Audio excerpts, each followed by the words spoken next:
Third floor, rare steak and my husband. A workplace dinner disaster. A few years ago, something happened that still makes me cringe when I think about it. I had just started a new job I was really excited about, and my manager, someone I'd been trying to build a good relationship with, invited me and my partner over to her place for dinner. I was mostly thrilled, but also a little worried. My partner, Daniel, is the kindest man in the world, but he has a knack for doing unbelievably foolish things. Because of this, I was anxious about bringing him along. On the day of the dinner, I was so nervous that I actually hinted to my manager that Daniel might not be able to make it. She looked genuinely disappointed and said, "Oh no, I really hope he can. I've prepared dinner for 3." Feeling bad, I assured her he'd be there. We arrived at her apartment right on time. To my surprise, it was just the 3 of us, no other guests. That actually made me relax a little, since Daniel's unpredictability tends to come out more in crowds.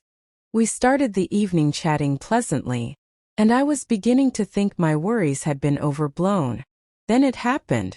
My manager stepped into the kitchen to check on dessert. Out of the corner of my eye, I saw something strange. Daniel holding his steak in his hand, hovering it just above his plate. Before I could process what I was looking at, he wound up like a baseball pitcher and hurled it straight toward the dining room window. The steak smacked the glass with a thud and slowly slid down. Daniel has done dumb things before, but usually there's at least some kind of logic behind them. This? Nothing. I stared at him in shock, and he stared back with a look of absolute horror. Before I could demand an explanation, I heard my manager's footsteps approaching. That's when it hit me. It didn't matter why he did it. It happened, and now we all had to deal with it. She walked in, saw the steak lying sadly against the windowsill, and froze. The 3 of us sat there in complete silence, the tension so thick you could slice it. Eventually, Daniel mumbled something about being clumsy, and even tried to get me to confirm it.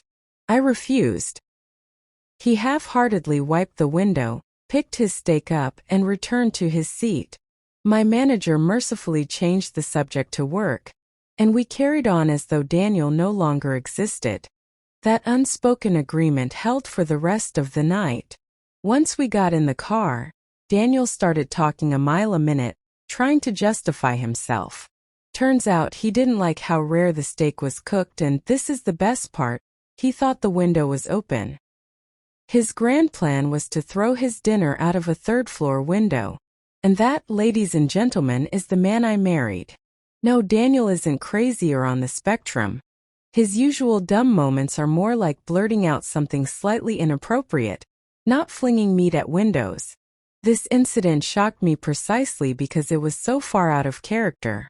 We both joke about each other's quirks, his impulsiveness, my obsession with what people think of me, and I guess this was just one for the highlight reel.